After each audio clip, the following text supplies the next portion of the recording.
Selamlar. Sınırsız yatırımın yeni bölümüne hoş geldiniz. Bu bölümde sizlerle geçtiğimiz dönemde çok rağbet gören, çok konuşulan bir yatırım tipinden bahsedeceğim. Nedir bu yatırım tipi? Markalı konutlar ama markalı konut derken şeyden bahsetmiyorum. Türkiye'de işte bu şöyle kullanılıyor. İşte bir yerde bir site yapılıyor. O sitenin müteahhiti ünlü. Buna marka konut deniliyor. Bu değil. Bundan bahsetmiyorum. Markalı derken aslında gayrimenkul firmasından bağımsız olarak bir giyim markası, bir turizm markası, bir otel, efendime söyleyeyim bir, moda, araba markasının adını verdiği konut projeleri var. Bunlardan bahsediyorum ben ve bunlar da yani neredeyse istisnasız bir şekilde işte serviced apartments, işte apart konsepti falan deniliyor. İşte turistik, konut deniliyor. Bu tarz, Türkçe çevirileri var. Tam karşılıyor mu, takdiri size bırakıyorum. Neredeyse işte istisnasız bir şekilde serviced apartments olarak geçiyor bunlar. Nedir? Şöyle bir tanıyalım bu yatırım tipini. Lüks ve turistik bir yerde bir bina alıyorum. Bunun içerisini o markanın konseptiyle ya saat markasının bile artık rezidansı var. Bu işler de genelde Dubai'de dönüyor ama dünyanın her yerinde de var. Yani, özellikle turistik, markaların, otel markalarının, rezidans adı altında pazarlanan, projeleri her yerde var. Yani Londra'da da var, New York'ta da var, İstanbul'da da birkaç tane var çeşitli yerlerde. Yani var oğlu var baktığınızda. Şimdi bu yatırım tipi, nasıl bir şeye hitap ediyor? Diyor ki, işte, burası bir marka değeri var. İçini biz, işte, lüks ve bu markanın bazı, ürünleriyle dizayn ettik deniliyor ve, günün sonunda da, böyle hassas bir, konsept oluşturuluyor. Ya, burası çok, albenili bir yer gibi pazarlanıyor. Şimdi, neden bahsediyoruz burada? Bir statü ve bir kimlik satılıyor aslında burada yatırımcıya ve genellikle de dışarıdan geldiğinizde o şehirlerdeki hayata, sosyal hayata çok hâkim olmadığınızda size çok, psikolojik bir çekim gücü yaratıyor bu. Nasıl, bir çekim gücü bu? Ya, işte, böyle de bir markası var. İşte, o markanın, global pazarlamasıyla özdeşleştiriyorsunuz o konutu. Yani, böyle bir, yaklaşımla pazarlanıyor ve sizde de bu hissi oluşturuyor. 2, işte, size anahtar teslim konfor diye bir konsept var. Bunu duymuşsunuzdur. İşte, eşyalandırılıyor içi. Siz istediğiniz gibi yaşadığınızda, işte, orada bir standart da satın almış oluyorsunuz. Bu da bir çekicilik. Yani, anahtar teslim hazır, biz uğraşmıyoruz. İçinde çok güzel bir eşya paketi oluyor. Fiyatlara gelmedim henüz farkındaysanız ve bir, yatırım argümanı her zaman geliyor. Yani, bunu bir yerden alıntı yaptım ve okumak istiyorum. İşte, bu bir markalı proje, değeri asla düşmez. Her zaman diğer projelere göre daha hızlı artar ve ekonomik kriz dönemlerinde de düşmez. Böyle bir, iddia ve ifadeyle satılıyor bu, yatırımlar. Yani, peki, şimdi o parlak, anlatımları bir araladığımızda realiteyi bir sorgulamak istiyorum ben. Neden, bundan bahsediyorum? Tabii ki Golden Visa işinde de bu markalı konut olayı, bu serviced apartments olayı çok, rağbet görüyor. Çünkü dışarıdan geldiğinizde bir şehre, oradaki yaşamı bilmiyorsunuz, işte, oradaki alternatifleri bilmiyorsunuz ve bu markanın da, o, yani, yıllardan beri gelen, pazarlama gücüyle siz bir işin içine giriyorsunuz ama şimdi bir, öncelikle maliyetlerden bahsetmek istiyorum. Şimdi bu herkes şeyi referans alıyor. Vakti zamanında şirketin adını da verebiliriz. Çünkü bu, ticari bir reklam değil. Çok fazla araştırma yapıyorlar. Meşhur, işte, Savills''ın bir araştırma raporu çıkıyor. İşte, Branded Residences. Bunlar efendim diyorlar ki, işte, %15 daha değerli, bir şekilde raporlara girebiliyorlar. Değerleme raporlarını, işte, benzer nitelikteki binalara göre daha yüksek alıyorlar. %15 gibi bir, miktardan da bahsediyorlar. Şimdi şöyle, burada bir çıkar çatışması var aslında. Çünkü, firmalar biliyorsunuz ellerindeki binayla geliyorlar bu tarz danışman firmalara. Diyorlar ki bize bir konsept tavsiye edin. Bu konsept nasıl bir şey olabilir? Yani nasıl kâr ederiz? Türkiye'de bir ara hatırlarsınız yeni yapılan projelere benzer bir firma, Türkiye'dekinin adını vermeyelim, benzer bir firma sürekli home office konsepti yaptı. İşte çalışma hayatı eve taşındı.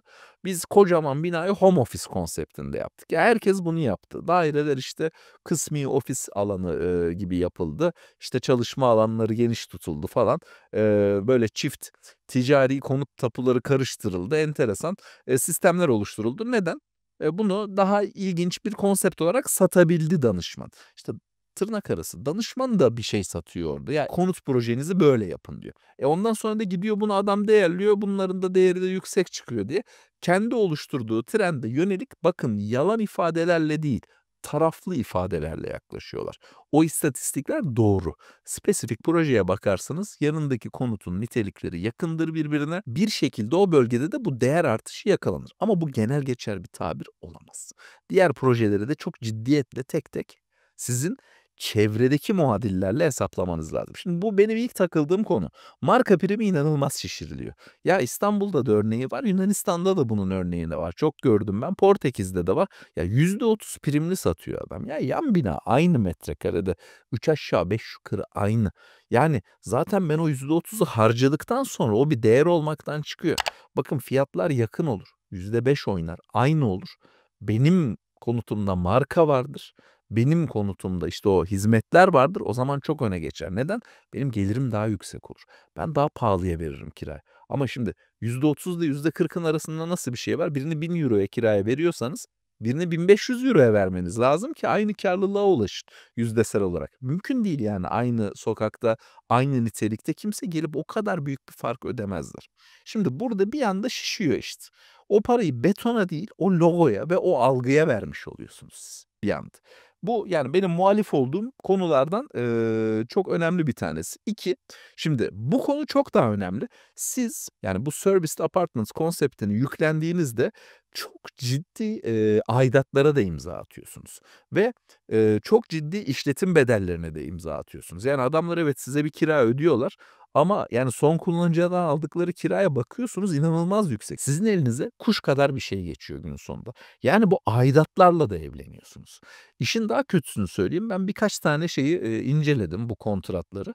Size, konutu satıyorlar, bir kira sözleşmesi sizinle imzalıyorlar ve bu kira sözleşmesinin içinden çıkmak imkânsız. İşte tapuya şerh ediliyor çünkü, işte, bizim bir konseptimiz var. Bu konseptimizi yansıtmamız lazım. Siz bizden bu, kiralama hakkını alırsanız bunu devam ettiremeyiz diyorlar. Bunu da elinizden alıyorlar ve, yani, hem o işletim bedelini ödemeniz lazım hem de ya dediniz ki ben kullanacağım burayı. Ya ben kardeşim oturacağım. O yüzden lüks yeri aldım. Müthiş bir aidatla karşılaşıyorsunuz. Aidat size şöyle söyleyeyim, yani yan binanın 5 katı falan olabiliyor. Yani bunu biz gördük birebir. Yani Portekiz'de bunun örneği var. İnanılmaz böyle bağlayıcı sözleşmeler yapıyorlar, ve yani nasıl söyleyeyim size? Ya işte lobinin ısıtması, havuzun bakımı, güvenlik, temizlik, zırt pırt derken işte bir yatırımcımızın önüne işte €1500 mu ne bir aidat koymuşlar. Ya öyle bir durum ki yan, binaya geçip benzer daireyi tuttuğunuzda €1500 kirası yok. Yani resmen kendi evinde kirada oturuyor adam. Bazıları zaten size kullandırtmıyor bile. Şartları oluyor. Zaten biraz da caydırmak istiyorlar çünkü ciddi bir para kazanıyor. Şimdi bakın geliri de yedik. Yani şimdi alırken üstü ödedik. Daha fazla bir para mı kazanıyoruz? Hayır. Gelirimiz de bir şekilde öğütülüyor. Bunun içerisinde hem o paylaşımlarla hem, kiralar yani hem kendiniz oturduğunuzda da kiraya yakın bir aidat ödediğiniz için iş kırılıyor, dağılıyor. Şimdi son olarak, bu sizin söz hakkınızın olmadığı bir profesyonel yönetim de oluyor burada. Yani hiçbir şekilde işin içinden çıkamıyorsunuz. Onlar ne yaparsa o oluyor. Tabii ki, yani, makul şartlar içinde yönetiyorlar. Sizinle çatışmak istemiyorlar ama şimdi çatışmak istediğinizde de elinizde pek bir şans olmuyor. Burada daha farklı sorunlar da oluyor. Yani, atıyorum tamamen uluslararası yatırımcıya satılıyor. Tamamen uluslararası yatırımcı buraya, rağbet ediyor. Çünkü demiştim, yani, dışarıdan gelenler aslında, bu işlere rağbet ediyorlar. Bir yaşam tarzını özdeşleştirdikleri için bu markalarla. Çok küçük kendi oluşturduğu bir marka da olabilir. Onun da bir algısı vardır. Bir kulüp havası vardır ama, dışarıdan gelenler çok fazla o yönetimdeki haklarını da kullanmıyorlar. Yani genellikle vekâleten yöneticiye devrediliyor buradaki oy hakları ve hiçbir şekilde değiştiremiyorsunuz. Bu, ışıltılı bir, sunumun arkasında çok pürüzlü bir iş anlaşması oluşuyor. Yani bizim, bir yatırımcımız, hani, çok da haklı olarak ben, başka bir yerde tecrübe etmiştim bu konuyu. Ya, adam tabii ki bu tapuya şerh edilen, sözleşmeye girmek istemedi. Şeyi de almadı, konutu da almadı. Birçok yatırımcı da bundan, kaçınıyorlar ama Bir şekilde o, parlaklığa ve o çok yüksek gelir vaatlerine aldandığınız zaman ne oluyor? Bir anda sizi içine çekiyor. Çünkü hep şeyden bahsediyorlar. İşte X, firmanın raporuna göre daha değerli oluyor. Daha fazla getirisi oluyor. İşte yılda %7-8 turistik, konutlarda getiri oluyor. İyi de bir pazarlama da var. İyi de bir paketleme var. Bir sürü, işte, kaliteli insan da buradan alım yapıyor. Heh, diyorsunuz güvenilir giriyorsunuz, kelepçeyi takıyor adamlar. Yani bu, 2'nci elde de satışta zorlanmaya dönüşüyor. Neden? Şimdi onlar dev bir, pazarlama mekanizmasıyla sizi buldular. Size konut sattılar, iş bitti. O tarafta iş bitti. Bütün dünya çapındaki pazarlamayla birilerini buluyor, birilerine satıyor ama siz satmaya çalıştığınız zaman siz belki yerel bir, gayrimenkul firmasını yetkilendiriyorsunuz ve onlar uğraşıyor bunun satışıyla ve, bir alıcı varsa satıyorlar biliyorsunuz. Çok ciddi pazarlama bütçeleri sizin mülkünüze ayrılamıyor. Zaten komisyonu belli. Hani, bizim gözümüze yüksek gelen komisyon, yani, baktığınız zaman büyük firmaların PR, pazarlama bütçelerinin yanında küçücük miktarlar. Yani, dolayısıyla belki de, işte, onlara bir yatırımcının, maliyeti kadar bir, komisyon ödüyorsunuz. Kafa kafaya geliyor. Öyle bir pazarlama olamıyor. Bu ne demek? Siz 2'nci el satarken zorlanacaksınız bu konutları. Çünkü o primi verecek insanı bulmak çok daha zorlaşıyor. Yerel insanlar bunu almıyorlar. Yani ben hiç şunu duymadım. Ya, işte, ben İstanbul'da oturuyorum, şuradaki, işte, markalı konutu da aldım. Ya, çok ender. En azından ben, rastlamadım. Bakın markalı konut derken müteahhit veya, işte, geliştirici firmanın meşhur olmasından bahsetmiyorum. X isim var önünde. O ismi bazen kendileri üretiyorlar. O da bir sorun bu arada. Ya, sen, işte, bir tane meşhur giyim markasının adıyla hem rekabet edemeyeceksin, kendin marka oluşturmuşsun. Tamam, çok güzel, fancy gözüküyor ama, yani, senin kaynakların çok daha sınırlı. Yani, 2'nci elde de şeye ulaşamıyorum. Tabii ki bu dediğim gibi Dubai'de çok revaçta. Bunlar çünkü hep dışarıdan geliyor insanlar ve hep, işte, biraz da o marka için oraya geliyorlar ama atıyorum Yunanistan, Lizbon, İstanbul burada çok karşılığı yok. 2'nci elde ben kâr eden hakikaten duymadım. Yani, yorumlara da yazın. Yani, "Ben aldım, ben çok kazandım kardeşim." diyen biri olursa da hakikaten bir gün, konuşmak isterim. Şimdi Ahmet, bunu yine her zaman olduğu gibi negatif taraftan girdin, gömdün ama ya ben, şöyle söyleyeyim. Markalı konut, daha doğrusu, yani, işte, dediğim gibi, işte, serviced apartments ve gayrimenkul dışı markaların üstüne yapıştırıldığı konut projelerinden ya ben, uzak durma taraftarıyım. Şeyden bile uzak durma taraftarıyım. Bilmem ne otel adını veriyor. Ya normal daire ya. İçinde öyle o otelin hizmeti bilmem nesi yok. Süper bir lobi var. Lobide bir insan duruyor. O zaten olabilir. Hani, çok eskiden özellikle Amerika'da, New York'ta gördüğümüz bir konsept yani lobinin ciddi manada, işte, havalı olması, orada çalışanların olması, sizin taleplerinizi yerine getirmeleri. Bu normal yani konsiyerj hizmeti olabilir.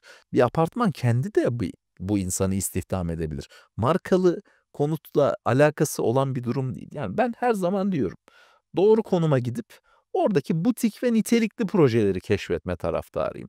Ya gerçekten bakın o mahallede bir umut varsa, o konumda, o lokasyon ilgi çekiciyse ve siz gidip, markasız, sıfır, yine kaliteli bir konut buluyorsanız ben her zaman oraya yönelme taraftarıyım.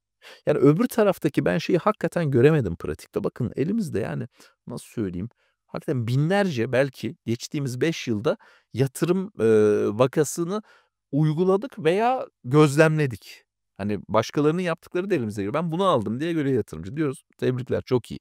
Diyoruz ya biraz mütevazi kalmış üstad. Çıkalım bu yatırımdan yol yakınken diyoruz. Hani çok fazla yatırım görüyoruz. Benim gördüğüm asla işte o moda markasının adını verdiği, o işte turizm, zincirinin adını verdiği projelerde bir avantaj oluşmuyor.